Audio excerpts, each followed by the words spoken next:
Com a pauta improvisada, né? E eu quero seu destaque aqui da semana. Nelson, tem dois destaques. Um é social, que eu vou trazer depois, né, que a gente já até brincou aqui no início do programa, e o mais importante, a questão séria, é a Lava Jato. A Lava Jato, ela está prosseguindo, graças a Deus, lavando as instituições, lavando o nosso país da corrupção que até então se institucionalizou e se revelou definitivamente como uma... Você permite a gente ir para o ouvinte fazendo a enquete, Claro. se eles estão satisfeitos com a Operação Lava Jato? Não vou perguntar Moro, não, porque eu acho que isso se deve a um conjunto, né, Gustavo? Até porque a Operação Lava Jato, ela não é partida do Judiciário, e sim do Ministério É do Federal. Ministério, é isso que eu canso de dizer a alguém. Só avalia se ali estão preenchidos os requisitos necessários e procede conforme o ordenamento jurídico e a jurisprudência. Quem direciona a Lava Jato é o Ministério Público Federal de Curitiba. Então, 21 25 30 90, você liga para cá e diz assim: eu estou satisfeito com a Operação Lava Jato. Mas continua, eu cortei seu raciocínio para dar participação ao ouvinte. Mas o importante, como eu estava dizendo, é que a Operação Lava Jato, presidida pelo Ministério Público por um grupo de procuradores da República de Curitiba, ela tem tido a aceitação e prosseguimento por um juiz de coragem. É importante destacar aqui, um juiz que não teme em ir aonde a lei determina que se vá e proceder de acordo com a legalidade e com a jurisprudência. Esse ineditismo no judiciário é que está surpreendendo a todos. Nunca se esperou um juiz com tanta coragem de fazer o que tem que ser feito. Porque o que na verdade está aqui sendo questionado é a coragem desse juiz de prosseguir. Quando muitos, até temos exemplos de 2013, quando o ministro Supremo, inclusive, se aposentou porque não aguentou a pressão política em cima dele. Esse juiz de primeira instância não, ele está avançando e fazendo o que tem que ser feito, conforme requerido pelo Ministério Público Federal de Curitiba. E está avançando para níveis do entorno de todo o governo e todas as instituições. Veja, por onde já passou a Lava Jato, o que já aconteceu? Ela continuou no prosseguimento das apurações das irregularidades na Petrobras e agora se inicia uma fase em que irá ingressar nas irregularidades no BNDES, que, segundo consta, Nelson, as cifras são muito maiores do que da Petrobras. Então, assim, todo o crédito deve ser dado a essa operação. Sim, excessos devem ser combatidos e tem o campo certo para serem combatidos. As decisões do juiz Sérgio Moro, elas estão passíveis de confirmação ou impugnação junto ao Tribunal Regional Federal da 4ª Região. E até então o Tribunal Regional da 4ª Região tem mantido, assim como até o ministro do Supremo também tem mantido os atos emanados desse procedimento que a gente chama aí de Operação Lava Jato. E a questão que todos temos aí é a opinião pública de suma importância para o prosseguimento, Nelson. Porque para isso acontecer, para essa operação judicial avançar, é importante também que a opinião pública esteja conforme a isso. As pessoas e a sociedade estejam conformes às boas práticas, as práticas de combate à corrupção. E aí voltamos os olhos da sociedade. A sociedade hoje também ela tem que reavaliar os seus atos do cotidiano. Por exemplo, visualmente se apresenta às vezes na internet, nas redes sociais, vídeos de pessoas que deixam nota de dinheiro cair no chão e pessoas atrás que a pegam. Então não adianta você também combater a corrupção lá e verificar a corrupção no seu dia a dia. Então é uma mudança de comportamento. A Lava Jato vem também como uma forma de mostrar à sociedade que é possível ter esperança, né? Eu acho que a palavra principal é a esperança de dias melhores. Tá certo. Continua no ar a pergunta, 21 25 30 90, se você se você está satisfeito com a Operação Lava Jato. E há uma crítica, depois eu quero voltar, mas vamos ao destaque aqui da semana da Elga Mansur. Fugindo um pouco da questão política, né, o que me chamou a atenção essa semana foi, infelizmente, um crime que aconteceu em Ilha Grande. Uma mulher, uma turista, que foi assassinada e o rapaz jogado pela ribanceira. Isso me choca muito. Eu tenho sempre colocado como meu destaque a segurança, porque onde é que nós vamos parar, como nós vamos ficar, né? Então esse seria mais um destaque, né, referente à segurança, que é o que mexeu muito comigo, porque eu conheço o local, sei que é um local pacífico, parece que a pessoa é morador do lugar, porque utilizou um facão, não utilizou nenhum tipo de... O autor do fato, né? O criminoso não utilizou outro tipo de arma. Então, assim, um local que não tem, né, presídio, um local muito né? tranquilo. Tinha presídio antigamente, foi desativado. Um local que você entra e só tem uma única condição para sair. Não tem ônibus, não transita carros dentro desse local. Eu estive lá, achei que ela estava num paraíso, mas pelo que eu estou vendo, não é um paraíso e a violência cresce de forma assim... lamentável mesmo, que é um lugar que é uma referência turística na cidade, no estado, melhor dizendo. Do estado, né? Do estado do Rio de Janeiro, é um cartão postal, é realmente uma ilha paradisíaca, guarda essa característica. Sempre foi tido como uma ilha pacífica, porque ali a comunidade próxima é uma comunidade, inclusive, de pescadores. Verdade. Né? E é um crime que chama atenção porque foi direcionado realmente a uma matéria que você defende, né? O direito da mulher. Porque a principal vítima foi a mulher. O rapaz foi jogado, conseguiu, por característica física, sobreviveu ao ataque. Não se tem notícia, pelo menos eu não tive conhecimento de um motivo, a não ser um assalto, alguma coisa um latrocínio, né? Eu vejo, não tem motivo. Eu vejo a situação hoje em todo... Eu não vou dizer todo o Brasil, porque eu não conheço todo o Brasil. É muito grande. Né? Dimensão continental. Aqui a gente está sentindo frio, lá no céu está sentindo calor, outro, né? Um lugar está sendo inundado de água, de chuva, outro lugar 5, 6 anos sem chover. É uma situação muito complicada, né? Nosso torrão brasileiro.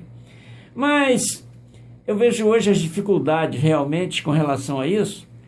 E imagino que, e quando eu olho para a segurança, eu vejo os projetos que a gente vem acontecendo aí, a gente vê aí dos prefeitos oferecendo a guarda municipal como segurança pública. Isso me arrepia, Gustavo. Eu não estou me referindo a proposta local, nem de municípios vizinhos. Eu estou falando de uma proposta a nível nacional, porque ela transcende. Com a medida em que alguém lá em cima diz que a guarda tem que ser armada, mas só arma e a estrutura. Se o Brasil não teve estrutura nacional para proteger as suas fronteiras, o Estado está falido, não tem condição de gerir a sua própria polícia. E aí eu fico imaginando a coragem, eu, candidato a prefeito do município que mal, não estou falando de Niterói nem São Gonçalo, pelo amor de Deus. Eu estou falando em tese. Eu estou pensando no meu São Sebastião do Alto, eu estou pensando na minha cidade de Talcara, Cambuci, Mendes, Duque de Caxias. Eu estou pensando aí, nós não temos dinheiro para ter remédio na prateleira. Não temos médicos, não temos absolutamente nada. Como é que vamos dar segurança, Gustavo? Nelson, só armando a guarda? Está se rediscutindo indiretamente o Pacto Federativo. É isso que está acontecendo. Porque, olha só, o município que é aquele que, na verdade, tem o menor poder de arrecadação. Né? Porque a centralização da arrecadação tributária é toda da União e repassa escalada. Repassa quando quer e quando pode. Porque também tem os problemas de cumprimento de orçamento que a gente verificou aí, que o pessoal chamou de pedaladas fiscais. O que motivou, inclusive, a queda da presidente e a assunção do vice ao cargo de presidente efetivo. A questão toda é, o Estado do Rio de Janeiro, e a gente traz o exemplo local, ele realmente declarou, inclusive o governador interino, o vice-governador até na época, o Dornelles, declarou que o Estado está falido. A expressão que foi usada foi essa. O Estado do Rio de Janeiro está quebrado. Declaração de calamidade administrativa e depois veio a falência dos cofres realmente exemplo, no conjunto. Os funcionários da Secretaria de Educação do Estado do Rio de Janeiro estão recebendo hoje por meio de arresto. Ou seja, não há um pagamento administrativo vinculado ordinário para o pagamento. Não. Os servidores estão recebendo por medidas judiciais pontuais para garantir pagamento. Olha o ponto que chegou. Aí informa, inclusive, que os servidores do judiciário, olha só, só terão receita para pagamento do servidor judiciário, inclusive juízes e desembargadores, até dezembro desse ano. Depois de dezembro não há previsão para pagamento. Ou seja, não haverá dinheiro para pagamento. E você imagina aí como é que está a Polícia Civil e a Polícia Militar. Então, aí joga-se isso ao município, porque alguém tem que garantir a segurança. Porque isso é um problema financeiro, mas repercute na segurança também. São vários problemas que repercutem na segurança. Educação, crise financeira, iluminação pública, a falta de urbanização das áreas, isso tudo repercute na segurança. Aí vai jogando isso tudo no município. Olha só, município, agora você, que também já está na ponta da cadeia, mal arrecada. Por exemplo, Niterói é um pouco mais privilegiado, uma arrecadação boa. Agora São Gonçalo, que vários candidatos estiveram aqui, várias pessoas que vieram trazer essa realidade de São Gonçalo, que é um município que tem uma arrecadação baixa. Imagina São Gonçalo como é que vai dar conta com uma extensão daquela de segurança pública. São 251 quilômetros quadrados. Então é difícil. De área territorial. Já para Niterói. E nem é só concentrada, ela tem área rural também. Como Niterói também tem. Inclusive, é área só urbana. Mas Niterói há propriedades, inclusive, que são ITR aqui. Não paga nem IPTU. Tem 2 propriedades no norte do município, cada uma com 300 mil metros quadrados. É 300 mil metros quadrados, né? São equivalentes a bairro de São Francisco e Garaí juntos ali. Então, é um município que tem muita realidade. Como é que você vai fazer segurança pública disso? Vai armar a guarda municipal, ou seja, o jeitinho brasileiro. Então, tudo bem, a gente já tem um pessoal lá que faz a guarda patrimonial, a gente coloca uma arma, aumenta a rúbrica e mantém o salário. Ou seja, você bota o cara no risco, porque a guarda municipal não é atividade de risco, você bota ele no risco, aumenta a atividade e mantém o salário, é uma conta que não fecha. Você aceitaria isso, né? Estando na função? Então, assim, está aumentando a responsabilidade em cima de um pai de família também, colocando um cidadão que escolheu fazer um cargo para um concurso com um objeto fim específico, que é segurança patrimonial, que não há risco, por uma atividade de risco, sem ganhar o adicional necessário para essa atividade. Então, vai gerar uma repercussão, um impacto muito grande. Eu acho que a hora agora é realmente, já que estamos nessa situação de quebradeira geral, então vamos rediscutir o Pacto Federativo. Vamos ver um modelo a ser adotado. Vamos reduzir, inclusive, o que tem que ser reduzido. Foi dito aqui por alguns candidatos. Por exemplo, Niterói. Só o que tem de comissionados vinculados ao gabinete do prefeito hoje daria para, inclusive, pagar confortavelmente o salário da rede de educação municipal, que aqui em Niterói também enfrenta problema, como foi denunciado. E não é o privilégio de Niterói. A gente vê São Gonçalo estão denunciando isso também.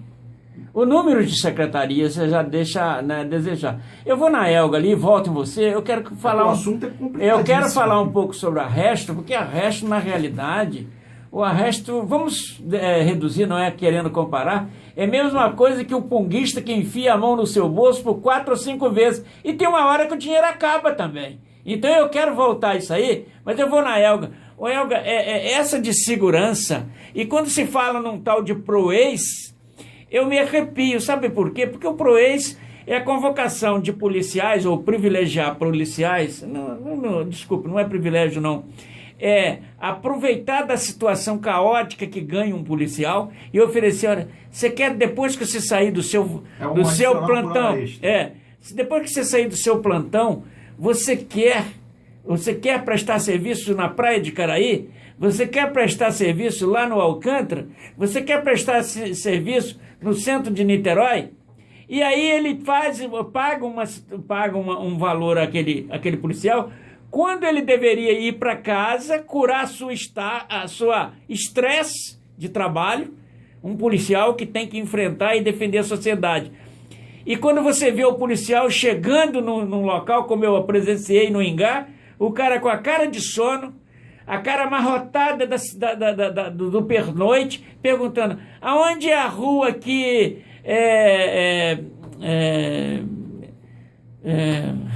Paulo Alves, ou outra rua qualquer, me falhou o nome aqui, aonde é essa rua? Às vezes ele está até quase na esquina da rua e não sabe. E me arrepia isso, porque mais uma vez não é só falar a palavra PROEIS que vai resolver, que o PROEIS tem um custo, esse custo sai do bolso do munícipe. Como é que você vê isso aí? Como eu vejo, é muito triste, porque quem tem, né, conhecimento, quem tem um militar na família, ou um amigo, enfim, sabe perfeitamente que esses funcionários, eles fazem um serviço de segurança adicional fora do seu horário de expediente, para complementar a renda que eles necessitam. É o que eles chamam de bico, que não seria oficial, que o PROEIS é oficial. E o PROEIS vai resolver a situação que já não está resolvida com o mesmo policial, que não dá conta, sendo que com desgaste físico e emocional muito maior. Então, assim, eu vou armar a guarda. Muito bem.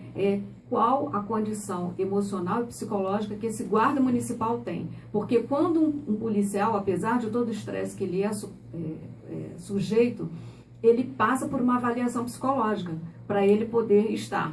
Se é compatível ou não, não me cabe, até porque eu não tenho conhecimento para isso. Agora, botar a arma na mão de uma pessoa sem saber se ela tem emocional, se ela tem um psicológico para atuar com aquele instrumento, né, que lesiona, mata, enfim, e a troco de quê? Para resolver uma situação não vai resolver.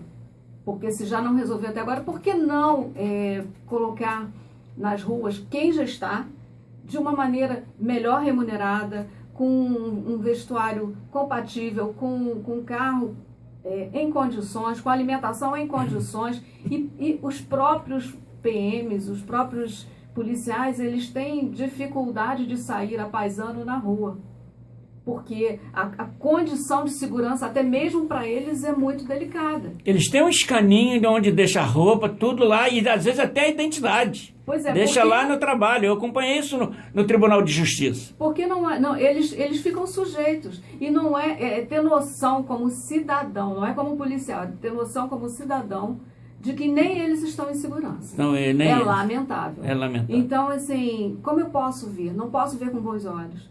Né? As companheiras, a família, acompanham esse sofrimento. Porque em que condição uma pessoa vai avaliar se ele dá um tiro, se ele não dá, se ele prende, se ele não prende? O que ele vai fazer? Porque ele já não tem mais condição. O estado emocional, que no momento que ele dispara a arma, se ele fez uma avaliação daquele momento, né?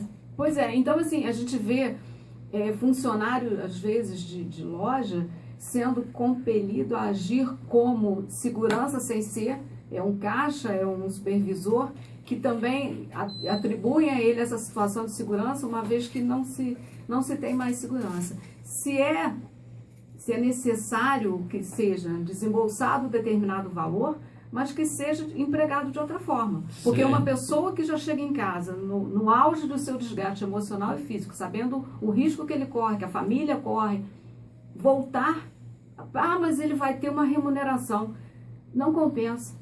E o resultado para a população não compensa. Então, eu acho que realmente não vale a pena. Temos que repensar, a população tem que se manifestar. A violência é crescente, é óbvio. Quem conhece presídio, quem foi lá, não ressocializa ninguém, lamentavelmente. Então, assim, eu não sou estudiosa do assunto, mas que a população está carente de uma solução. Não é só na área de segurança, também é de saúde, mas é de segurança que mais me preocupa, porque as mulheres também estão sujeitas. O índice de violência que as mulheres sofrem dos seus maridos, companheiros, filhos, enfim, tem muito a ver com a doença emocional que esse companheiro passa. E a utilização de álcool, que acaba sendo a maneira que eles encontram de desestressar. Que é a válvula de escape. É não é isso? Mas, Gustavo, eu volto em você daqui a pouco, Elga. Gustavo, você foi até chamado de João Gustavo aqui, né? Borrado, né?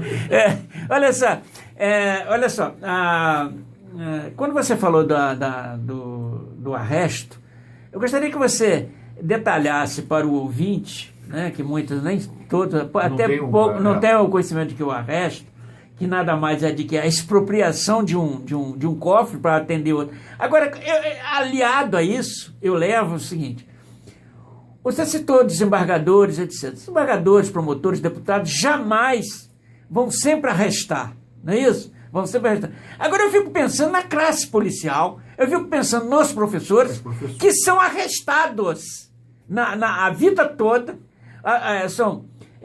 O Estado usufrui do sacrifício, porque hoje ser professor e ser professor da rede pública e ser policial hoje, eu não vou dizer que é sacerdócio, não. É realmente uma intromissão na vida daquele cidadão. Como dizer assim, você vai ser meu escravo, você vai dar segurança à sociedade, eu te pago X. Essa gente nunca vão ter um arresto dele, porque a vida deles, o social deles já é arrestado. Eu gostaria que você falasse sobre o arresto para que o ouvinte em casa entendesse melhor o que é o arresto. Porque um dia o dinheiro acaba também e vai arrestar o quê? Nelson. O arresto. Vamos ao arresto. O arresto é uma medida judicial de natureza cautelar. Né? O que é uma natureza cautelar? O próprio nome diz, né? Tomar as cautelas necessárias. É uma medida provisória, uma medida que ela tende a assegurar um bem maior. O bem maior aí é a remuneração. Então, é uma medida judicial, né? As pessoas têm que recorrer ao judiciário, é deferida uma liminar, presentes os requisitos para o arresto, né? Que é o bom direito, a presença do bom direito, a presença do perigo e ameaça a esse bom direito e a necessidade de preservação desse direito. Então, esses elementos presentes aí é deferido o arresto e, no caso, há necessidade do arresto porque não há o cumprimento voluntário do pagamento. Aí você verifica a situação. Você imagina você na situação desse servidor. Você está lá, cumpriu a sua jornada de trabalho, o que espera ao final do mês é a justa remuneração previamente fixada. E vai à data, você tem as obrigações que você assumiu no curso desse mês, como educação de filhos, escola, alimentação, transporte, despesas da casa, compras de mercado, e você não tem dinheiro para pagar. É uma justiça muito grande com o servidor, que se dedica ao atendimento do público, que se esmera para isso, porque não é bem remunerado, né? E aí eu quero trazer uma situação que é interessante. Fala-se muito que o país próspero é um país que tem pouca desigualdade social. A desigualdade social é reflexo do quê? Política de remuneração. Como pode atividades essenciais de Estado terem tamanha diferenciação salarial? Como pode um servidor, são todos servidores, como pode um policial, um médico, um educador receber tão menos que um juiz e um promotor, se são atividades essenciais de Estado? Então acho que deve partir do Estado exemplo. Acho que todos, não digo ser próximo à remuneração, porque tem suas especificidades de atuar, enfim. Mas eu acho que essa diferenciação demasiada, ao ponto de um professor receber, né, R$800 por matrícula, um PM receber R$1.000, os médicos por também. soldo, um médico receber isso, é a faixa e salarial. um juiz, um defensor, um promotor, que também é tão essencial contra essas categorias que nós apontamos, receber acima de R$15.000. Tem alguma coisa errada. Então, acho que o Estado, agora, nesse momento de crise, nesse momento de déficit, ele tem que chamar a reflexão disso. Porque é isso, Nelson, é que está repercutindo no cofre do Estado. O fato de, por exemplo, desembargadores receberem, nada contra, eu acho que se for possível se faz, mas hoje não está possível. Desembargadores receberem auxílio moradia de R$3.000, auxílio terno, auxílio... Para que isso, num cenário tão... Então você vê desembargadores recebendo às vezes R$600. Mas eu acredito que... Uma remuneração bem elevada. Para que auxílio terno? Na verdade, quando você fala o desembargador, o promotor, o defensor, o delegado... das categorias. Das categorias, não é? Direcionado a uma pessoa especificamente. O que acontece é o seguinte, que há uma disputa salarial entre executivo, quanto que ganha um secretário, quanto que ganha um governador. Aí, por sua vez, o desembargador, peraí, se eles ganham, por que eu não posso ganhar? Aí vai o senhor deputado, a mesma coisa. Aí me vem o efeito cascata, né? Aí não sobra dinheiro para o médico, não sobra dinheiro para o educador, não sobra dinheiro para o policial. Se me permite, eu acho que o salário de 15 ou 25 mil reais, ele não quebra os cofres públicos. O que quebra os cofres públicos é isso que nós estamos vendo aí, que é o sistema contaminado. Nelson, o conjunto da obra, Nelson. Não, mas eu digo, olha só, eu acho o seguinte, nós temos dinheiro hoje que foi roubado nesse país, que reflete hoje no estado do Rio de Janeiro, no nosso município. Todo mundo fala do orçamento de Niterói, mas não fala dos repasses que não acontecem na hora certa, por exemplo. Todo mundo inveja um orçamento de Niterói, mas ninguém fala dos repasses que não são feitos na hora certa. Agora, o que eu acho que o nosso problema não está em pagar 25 mil a um deputado, está em pagar em 100 mil na sua mordomia. Não está em pagar 25 mil reais a um juiz, mas sim ele deixar a sua vara e dar sentenças em processos de chamado grupo de sentenças. Mas isso é o jeitinho, Nelson. Mas aí alguém tem que entender isso, Gustavo. Mas 25 mil reais, olha só, o salário base é R$800. Mas por que eu tenho a mordomia? Eu tenho a mordomia do terno, eu tenho a mordomia disso. Mas mordomia não existe mais, isso é uma visão... Não existe? Não se comporta, não se admite mais. Não se admite na sociedade. Mas ela existe ou não? Olha só como... Não, quando você está falando aí, dá a impressão que não existe. Ela existe. Então. Tanto é que, olha só, se você pega um auxílio desse, por exemplo, a verba de indenização para moradia do magistrado, R$4.000. R$4.000. Um servidor hoje do Estado, da área da educação, ganha 800. Você paga 5 professores só com uma verba dessa. Servidores esses que estão tendo que se O trabalhador não tem direito nem de comer. Nelson, olha a matemática. Com um auxílio desse de R$4.000 de cada um dos juízes, se você for parar para pensar, tem direito, eles vão se valer desse direito. Tira dos cofres públicos a oportunidade de pagamento de 5 servidores da área de educação. Servidores esses que têm que se valer do judiciário por meio de arresto para receber.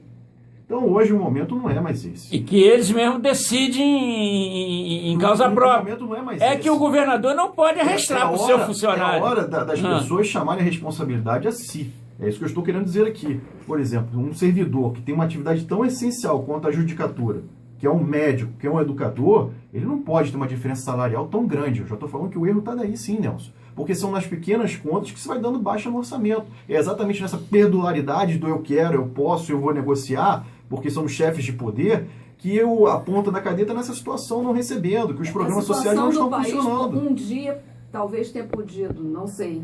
Lá atrás isso era possível. Hoje, nós estamos quebrados. Então, tem que se repensar essas supostas mordomias, eu não sei qual o nome mais adequado, mas voltamos ao vencimento básico e justo para todos. A arrecadação, eu falo sempre muito voltado para o judiciário, que é minha rotina. Existe as custas processuais. Essas não adianta. Para você ter justiça gratuita, você tem que juntar 3 do imposto de renda para que você seja merecedor dessas custas, desse beneplácito do Estado. Só que quando você vai entrar com qualquer ação, um desarquivamento de um processo, uma expedição de mandado de pagamento, 80 e poucos reais. Então, assim, a pessoa, os cofres recebem, né? Por que eles vão ficar sem salário se eles estão tendo arrecadação? A mesma coisa, IPTU. Eles estão recebendo, em Niterói, eles estão recebendo. Né? Só que o índice de desemprego está muito grande. Será que essa arrecadação vai se manter? E se porventura se mantiver? Né? Por que não dá anistia por um período ao desempregado? 6 meses, 1 ano, uma vez que o Estado não tem condição de recolocá-lo no mercado de trabalho. Porque muita gente que está saindo do mercado de trabalho hoje não tem uma qualificação diferenciada. Ele fez aquilo a vida dele inteira. E agora? Ah, mas eu sou funcionário público, sou aposentado, não estou recebendo. E aí, eu faço o quê? Eu não pago minhas Vou deixar meu imóvel a penhora, vou deixar ser executado. Vai recorrer ao Uber? Porque o IPTU, a dívida de condomínio, ela é cruel, leva a perda do patrimônio. Então, eu escolho, eu me alimento, ou eu tomo os meus remédios, ou eu perco meu patrimônio. E assim, o remédio eu posso comprar, mas até quando? E hoje, pela nova regra do Código de Processo Civil, o novo Código de Processo Civil, essa daquele protesto quase que sumário, complicou a vida do devedor, principalmente condomínio, não é isso? Sim. Velocíssima. A de certidão já leva protesto, inclusive pode dar o gravame no registro de imóvel também. Eu me surpreendi ontem com uma certidão que a juíza expediu num processo em limine. Num processo de família, e o cara vem enrolando para pagar, e ela mandou escrever no protesto. E lá no protesto acaba com a vida do cidadão, ou não acaba? E tem outras medidas também que eles estão adotando. Por exemplo, foi reportado que teve casos, inclusive, que um devedor da alienação fiduciária de um veículo automotor teve a carteira de motorista apreendida. Uma pena acessória? Se você também não tem dinheiro para pagar o carro, já está previsto no novo CPC. Se você não tem dinheiro para pagar o carro, então você não precisa dirigir, pega a carteira. Então você não trabalha, você não leva ninguém ao hospital porque você não tem a carteira, mas você não pode. Não, ajustaram, estão ajustando, tudo bem. Estão ajustando, vamos ajustar. Por que estamos ajustando? Agora, porque os cofres têm que fazer. Exato. Ah, meu amigo, por que você tem câmera uma em cima da outra? Porque precisa ganhar. Tinha que ficar com o farol aceso, agora já nem tanto. Isso é um jeitinho para arrecadar. E por que eu tinha é isso que não entendo. Por que eu tinha que ter um extintor de incêndio? Tá? Esse aí caiu o padrão, tem que ser esse aqui. Aí todo mundo trocou agora, e hoje não precisa. Mais. Nelson, isso aí é uma ilusão de arrecadação. É isso que foi feito. A necessidade para se arrecadar. O que eu trago aqui a questão é a curva de Laffer. É uma curva de arrecadação. Os estudiosos da área de finanças públicas, eles chamam dessa seguinte forma. É um fenômeno em que a arrecadação ela chega no ponto máximo. E a tendência é a queda. Por quê? Você está sacrificando tanto a atividade privada, tanto o cidadão, que eles não têm mais como contribuir para a arrecadação. Foi o que você colocou aqui. A tendência agora é queda de arrecadação. Então tem que fazer o quê? Primeira providência, não está se dando conta? É igual o orçamento do lar. Você está ganhando pouco esse mês. Você vai aumentar suas despesas? Vai aumentar o trabalho se você já não tem mais como aumentar? Não, você vai cortar as despesas. Então, o primeiro filtro agora é cortar todas as despesas. Por isso que eu trouxe o exemplo dessas verbas indenizatórias. A Constituição é muito clara. O juiz, promotor, defensor, as autoridades, né, políticas, elas fazem o jus é o quê? Vencimento base. Ponto. A verba com um salário que englobe todas as necessidades sociais. Se você quiser conviver dentro disso aqui, você faz concurso. Se não quiser, vai... Daí eu chamo a questão da inconstitucionalidade. Porque se lá está previsto vencimento básico, e na própria Constituição fala que o salário tende a remunerar o quê? Moradia, lazer, alimentação, vestuário. Então, por que você... O pensamento é esse, né? O pensamento é esse. Então, você tem lá seu vencimento básico de 25 mil, né, para dar conta de todas essas obrigações. Então, aonde surge a verba indenizatória para a moradia, Nelson?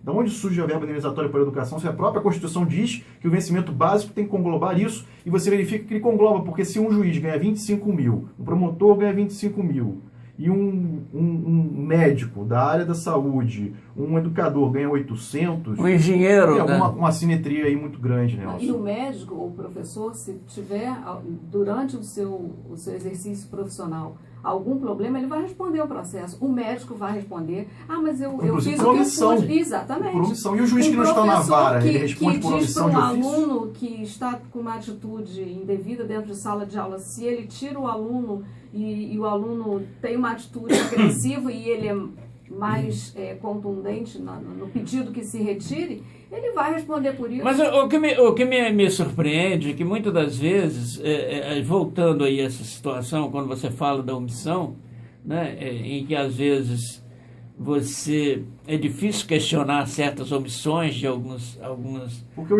autoridades. O juiz, como um vereador, como um prefeito, ele está num cargo político. O vereador tem um dever de receber o cidadão. O prefeito tem um dever de receber o cidadão. Assim como o juiz também tem o dever de receber o cidadão. E hoje você verifica, não é? O juiz nem recebe o advogado.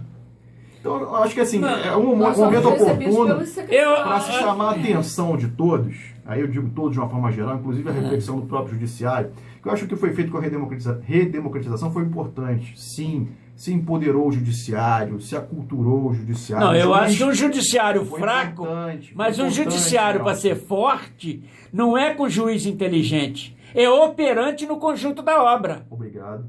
Hã? Obrigado, é isso que eu queria ouvir. Mas é no conjunto da obra. Não adianta você, por exemplo, ter um Douglas da vida, por exemplo, que é um juiz respeitadíssimo, William Douglas, né? Não adianta você ter lá um expert no judiciário, e se o conjunto não funciona, se ele dá o despacho, ele não é publicado. Se ele dá uma decisão de reintegração de posse... Você citou o nome do Dr. William Douglas, que a vara dele é certificada com ISO, tá? A vara dele tem um selo de excelência. Não, mas... Então, por mais exemplos... Me perdoa até citar o nome, mas é uma pessoa citado, que está na crista da onda. Ele é certificado. Ele é certificado. Agora... Eu queria que, inclusive, eu trago aqui, então, um desafio, que todos os juízes também busquem a certificação ISO como o Dr. William Douglas. Porque a vara dele é certificada, com atendimento de qualidade, decisões em tempo bom e atendimento aos juízes. E ele tem à disposição dele tudo que os outros juízes têm. Por que uns podem, uns fazem... E as mesmas dificuldades, por exemplo. Então, o que eu acho, por exemplo, quando você volta, por exemplo, vamos voltar ao caso Moro. O caso Moro, por que o Moro tem essa tranquilidade? Ele tem um aparato em que esse aparato todo funciona. Você imagina ele funcionando e se o resto não funciona?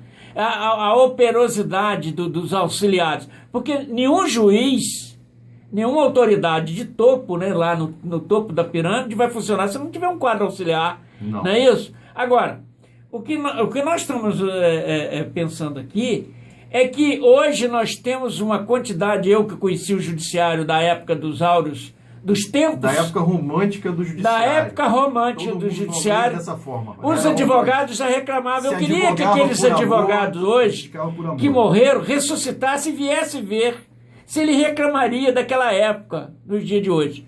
Porque eu acho que hoje...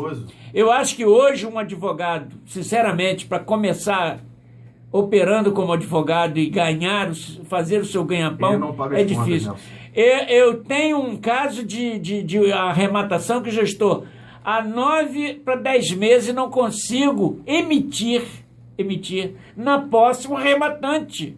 Olha só que coisa espetacular.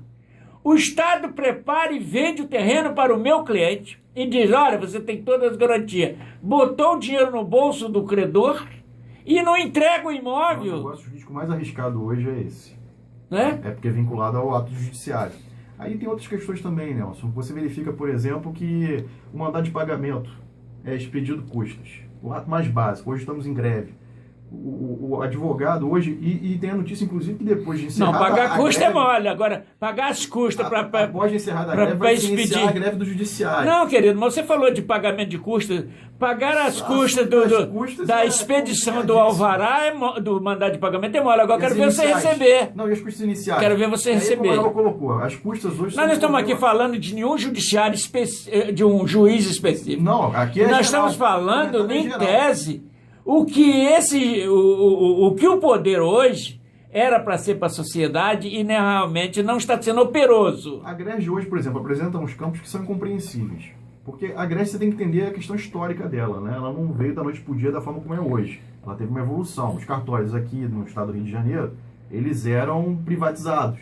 Depois foram reestatizados. Só que se mantiveram os campos ainda de arrecadação da época antiga. Por exemplo, carreira hoje do escrivão hoje não existe. Mas se tem lá um campo para recolhimento para o escrivão. Existem vários campos hoje. Esses escrivãos são altos. Esse escrivão subintende hoje, que o escrivão nunca levou daquilo ali, é o Estado, né? Nelson. Podia dizer, Nelson. custos, né? Nelson, e para piorar, aí eu trago um campo que até agora ninguém me deu uma explicação. Tem um campo na Grege, a Elga deve também lembrar dele, com estranheza, que acredito eu também, diversos. Olha, esse campo de versos de recolhimento na Grege é um campo totalmente inconstitucional. E qual é o código? É um código grande. É um código grande.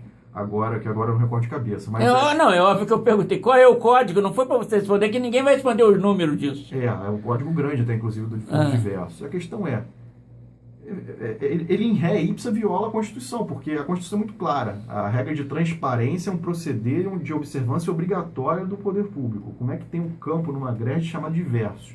Então, assim, acho que é importante, inclusive, o Tribunal de Justiça esclarecer essa questão toda.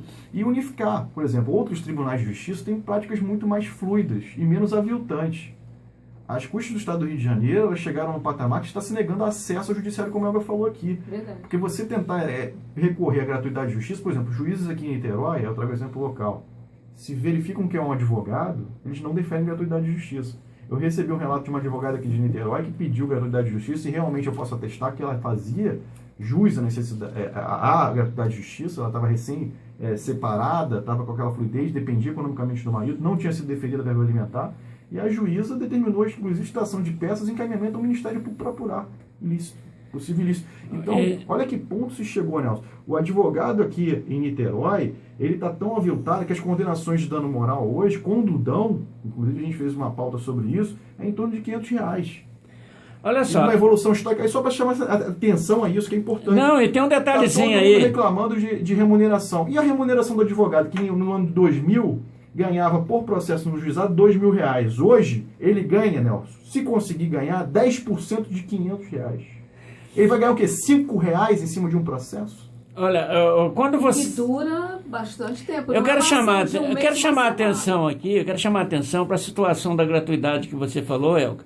Porque o espírito da lei é o seguinte, você declarou, a presunção é de que é de verdade. Sim, e o juiz, no decorrer do processo, se ele entender, é reavaliado, ele pode revogar o benefício e mandar calcular as custas e você recolher. Sim. Então, qual é o imbecil que iria pedir a gratuidade de justiça numa situação dessa? E às vezes a pessoa tem patrimônio, mas não tem, naquele momento, a precisar mas esse foi o espírito da lei. Tem que se valer do judiciário. Mas esse foi o espírito da lei. É o seguinte, a presunção inicial, o juiz não pode, de maneira nenhuma, deixar de mandar citar alguém, mandar comprovar a situação do cidadão, se ele pode ou não pagar. ele defere a gratuidade, certo? E vai. No decorrer da instrução, ele vem e diz assim, bom, peraí, você pediu a gratuidade, mas você não faz jus, né? Pode ser uma indenização, bom, agora você recebeu a indenização, então você vai recolher as custas final. Antigamente era uma situação assim, o advogado pedia até para pagar as custas final. Ou até o parcelamento mesmo, não se quer não pagar. A primeira questão que a gente tem que avaliar aqui, eu acho que... O que não pode é o juiz se furtar de mandar citar uma ação e levar 4, 5 meses para definir... O que eu estou querendo trazer aqui, acima de tudo, é um choque de realidade. Porque olha só, eu coloquei primeiro aqui a situação do magistrado que está bem remunerado em relação a qualquer profissional liberal, inclusive advogado. Essa é a primeira questão. E ele tinha que ter mais sensibilidade e consciência disso. Nós estamos falando de estabilidade. Não só estabilidade. Não, eu estou dizendo, uma situação estável que a pessoa tem que analisar no conjunto. Ele tem conforto. Ele tem conforto. Ele tem conforto diante de um país em crise. Ele ganha... Ele ganha 30 mil reais hoje, fixo por mês, e ele está tranquilo em relação a qualquer outra categoria profissional. Os 30 mil, é o que o Nelson falou, os 30 mil é o salário dele, a remuneração dele, ok. Mas o adicional, o terno, o auxílio... moradia, auxílio educação, auxílio saúde... auxílio de tudo, que descabe nesse momento.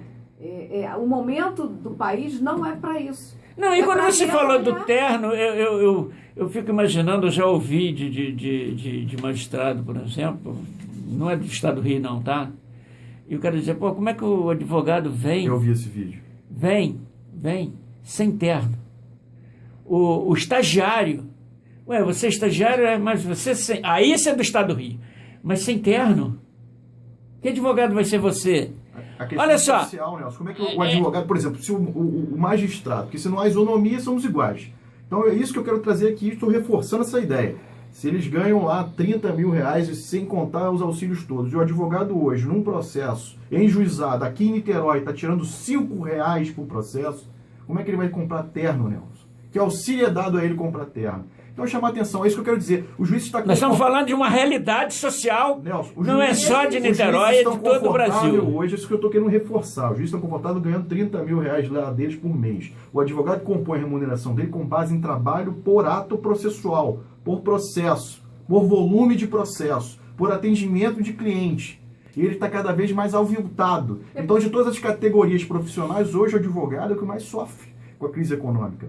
E ele ainda tem que dividir a remuneração dele com as taxas judiciais, que são elevadíssimas. Hoje, para você entrar com qualquer processo no Tribunal de Justiça... A taxa judiciária hoje é um absurdo, né? Estou falando da taxa, porque ainda tem os emolumentos. Porque, por exemplo, a taxa é 2% em cima do valor discutido. Vamos supor, você vai entrar com uma ação do seu carro, 60 mil, 30, 40 mil, 60 mil o valor do carro, você paga 2% desse valor. Você pediu um danos morais? Danos morais, vai crescendo, mas os emolumentos, você vai pagar no mínimo de custas ali num processo que gira em torno de um bem de 50 mil, no mínimo você vai pagar uns 2.503. Você estaria dizendo que nós temos uma estrutura que cerceia o direito do cidadão? Exatamente isso, porque olha só, e ainda prejudica o advogado, porque o advogado está cada vez mais aviltado. Então vamos lá, o cliente vai e bate na sua porta do seu escritório da doutora El. Aí ele pergunta, tudo bem, eu quero entrar eu estou com um problema, eu quero resolver judicialmente. Você, pois não. Aí você avalia o bem lá, o direito disponível dele é 50 mil.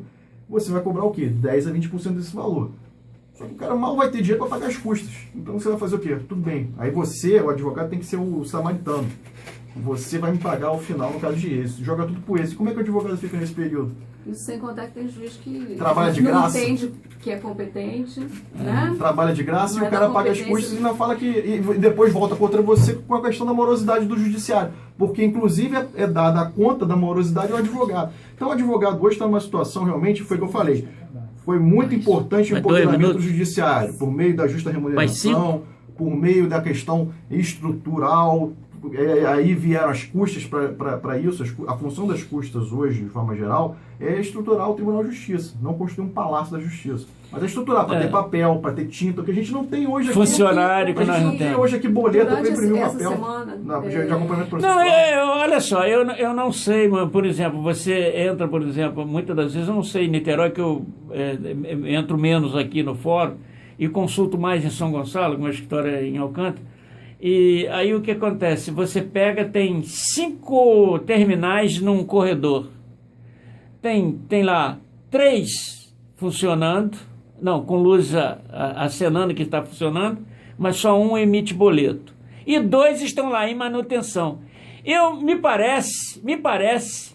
parece que isso é por aluguel de terminal. Né? Eu não sei, o judiciário podia até alguém nos esclarecer eu isso. tenho certeza que ele está recebendo dinheiro para isso. Então é o seguinte, seria como as guaritas da PM que nós tínhamos aqui, que se pagava um aluguel, né? Nelson, E não funcionava, não tinha nem PM O nela. valor das custas era para o advogado ser recebido por uma concierge na porta do tribunal, era para ter o atendimento todo direcionado e um sistema do Tribunal de Justiça que desse todo o suporte para o advogado. Tá certo. E a gente não verifica Gustavo, isso. A gente está pagando com as custas uma coisa que nós Eu não não posso deixar de falar no seu programa hoje que a OAB de Niterói, em virtude da greve que houve com relação aos bancos, entrou com uma ação, conseguiu uma liminar em favor dos advogados receberem os mandados. Os mandados. Adentrarem os bancos e receber. Isso. Então, parabéns ao presidente da Comissão de Prerrogativas, doutor Hugo, parabéns ao nosso presidente, doutor Antônio, parabéns à equipe, né? E assim, vamos continuar um trabalho, né? Somos todos... Helga, nosso tempo acabou, tem um horário eleitoral, eu quero agradecer a sua presença, muito obrigado aí pela sua ferocidade. Bom dia a todos, um bom final de semana. Quero agradecer penhoradamente a sua colaboração neste mês. Ô, Gustavo, aquele abraço, muito obrigado. Obrigado mais uma vez e estaremos aí no próximo sábado. Bom, nós estamos encerrando mais um programa Sua Cidade, Seus Valores. No próximo sábado nós voltaremos à nossa programação normal, né, com os debates, né, com pauta definida, e convido a todos vocês a voltarem no próximo sábado, se Deus quiser. Meu amigo Will, é com você, hein? Pode terminar por aí, hein? Olha, até o próximo sábado, se Deus quiser. Com você, Will.